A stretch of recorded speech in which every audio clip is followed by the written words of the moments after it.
Professeur Didier Raoult, pouvez-vous nous présenter la situation actuelle de l'épidémie de coronavirus en France?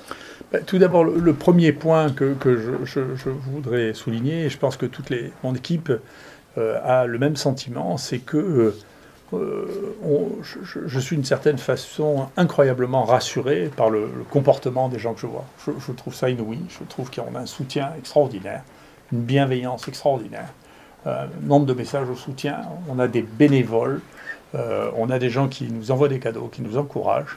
Il y a, alors que Marseille, c'est ma ville, mais généralement, elle est un peu désorganisée.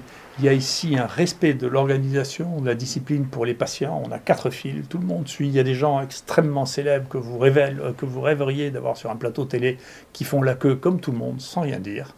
Et donc, on voit quelque chose qui, moi, je trouve, me rassure, parce que je pensais que ce pays était plus capable de ça. Et donc, ça me rassure de le voir. Ce qui veut dire que dans les crises, on est capable de voir des choses tout à fait incroyables. Et donc, ne vous inquiétez pas trop pour les gens qui me disent de moi, je suis enthousiaste. Pour ce qu'on fait, il n'y a qu'une chose que j'espère, c'est que la loi européenne qui nous interdit de travailler plus de 48 heures par semaine ne va pas s'appliquer à nous, parce que les gens qui sont ici travaillent beaucoup. Voilà. La deuxième chose, c'est sur le plan du travail. Écoutez, le traitement, les stratégies diagnostiques qu'on a mis en place fonctionnent bien. On a testé 50 000 personnes ici maintenant, donc, ce qui nous a permis de détecter 2400 personnes infectées ici, qui on a proposé des thérapeutiques. Nous avons maintenant du recul sur à peu près 1 millier de personnes qui ont reçu le traitement hydroxychloroquine plus azithromycine. Les choses se sont très bien passées. Nous avons eu à déplorer un décès qui était un homme de 84 ans. C'est tout pour l'instant. Donc après 3 jours de traitement, ce qui nous permet de commencer à avoir une véritable évaluation.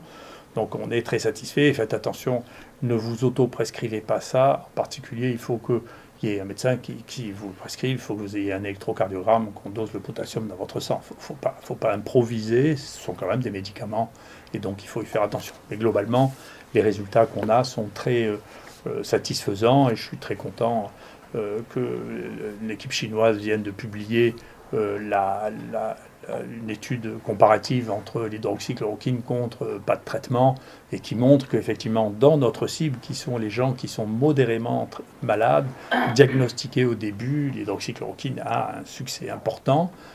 Il faut faire attention, quand il est trop tard, il est trop tard, c'est-à-dire au moment où les gens sont en réanimation, quand ils ont des syndromes de détresse respiratoire, quand on est obligé de les intuber, en réalité, ça n'est plus l'heure des antiviraux. On sait ça pour la grippe, par exemple. Les médicaments qui marchent pour la grippe, ça marche dans les 2 premiers jours de la grippe. Là, ça marche un peu plus longtemps.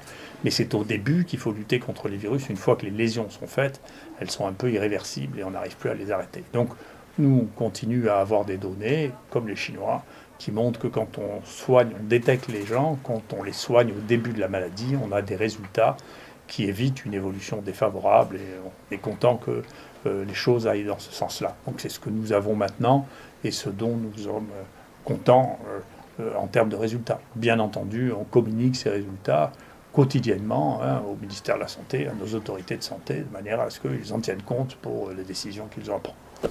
Voilà, mais maintenant, je ne voudrais pas que vous imaginiez que je suis tout seul, et donc je voudrais vous présenter l'état-major des gens qui travaillent avec nous, qui travaillent comme des fous, comme tous les gens ici. Je ne peux pas faire venir tout le monde pour vous les présenter, mais les gens qui travaillent ici se donnent cœurs et âmes pour pouvoir essayer de faire fonctionner les choses. Et donc, il faut que vous voyiez leur tête. Voilà. Le professeur Parola, qui est un des chefs de service, médecin interniste et infectiologue, qui prend en charge une grande partie des malades, qui nous aide beaucoup dans cette situation. Yolande Obadia, qui est la présidente de notre conseil, qui nous aide énormément pour la logistique, la saisie des données, l'organisation avec les partenaires environnants. Philippe Colson, qui supervise toutes les PCR et tous les examens biologiques du laboratoire. Il a un travail de fou. Lui, il a dépassé les 70 heures par semaine. Philippe Brouki, qui est le coordinateur de l'ensemble du pôle au niveau des maladies infectieuses, qui est un infectiologue et qui est en relation directe avec le ministère pour tous les essais, toutes les stratégies thérapeutiques.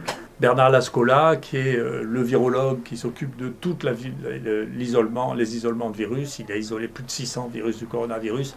Il a fait tous les tests de sensibilité aux antiviraux qui ont montré une activité extraordinaire de l'association de l'hydroxychloroquine plus l'azithromycine sur les virus à l'intérieur des cellules, qui nous a conforté dans le fait que c'était probablement la meilleure association de toutes. Philippe Gautret, qui s'occupe de toutes les cohortes, de l'analyse des données, de la mise en forme des tests statistiques et qui travaille aussi jour et nuit pour répondre aux demandes un peu exigeantes que je formule en termes de rapidité. Florence Fénola, qui est professeur de microbiologie, qui dirige le comité de lutte contre l'infection nosocomiale et qui essaie d'organiser les rapports avec les gens qui sont un peu affolés dans les hôpitaux par cette épidémie et qu'il fait avec beaucoup de bienveillance et d'efficacité. Mathieu Millon, qui est un de nos jeunes professeurs, qui a la responsabilité de tout ce qui est hôpital de jour actuellement pour pouvoir gérer tous les patients qui se présentent. Hervé Tissot-Dupont, qui a la responsabilité, qui est médecin praticien hospitalier et qui a la responsabilité des consultations et de l'organisation des consultations et qui arrive à faire une fluidité tout à fait inouïe. Il passe plus de 800 personnes par jour pour pouvoir les prélever et organiser le rendu des résultats. Jean-Christophe Lagier, qui est un de nos jeunes professeurs de maladies infectieuses, qui est aussi chef de service et qui gère au jour le jour l'ensemble des patients infectés. Il faut savoir que sur nos 75 lits, avec lui, Philippe Parola, ils doivent organiser que à peu près un tiers des patients est réaffecté dès qu'il n'est plus contagieux sur d'autres services. Pierre-Édouard Fournier, qui s'occupe plus particulièrement du diagnostic moléculaire et de la sécurité pour l'ensemble des patients et des soignants et qui arrive à trouver des issues et des solutions là où personne n'arrive à en trouver pour ce qui est équipement, test. Et quand les gens nous demandent par quelle magie on arrive à faire autant de tests, une partie du fait que c'est lui le magicien. Michel Drancourt, qui est le plus ancien de mes collaborateurs, avec qui nous travaillons depuis 35 ans ensemble et qui me seconde à chaque étape et à chaque moment, en particulier en ce moment dans la réorganisation du laboratoire pour faire face aux besoins.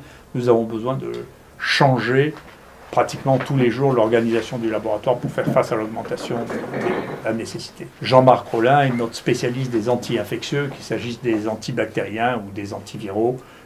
Il a une collection de molécules à tester absolument considérable et un suivi de tout ce qu'il est possible d'utiliser dans des conditions de soins immédiats, c'est-à-dire durant le cours de l'épidémie parmi les molécules qui existent déjà. André Stein, qui est un des chefs professeurs de maladies infectieuses, qui est un des chefs de service ici sur le premier étage, qui nous aide à gérer ce flux permanent des patients pour lequel, encore une fois, un tiers des patients sort par jour et ça nécessite des acrobaties pour pouvoir les gérer et pour pouvoir libérer des lits pour les patients contagieux. Et enfin, le mistigris, c'est Yanis Roussel, qui est notre go-between avec toute la presse, les médias, et qui est lui aussi submergé de travail pour pouvoir répondre, y compris à nos refus de discuter quotidiennement avec les médias, parce qu'on a beaucoup trop de travail ici pour passer du temps à faire ça, et seuls les résultats à la fin compteront.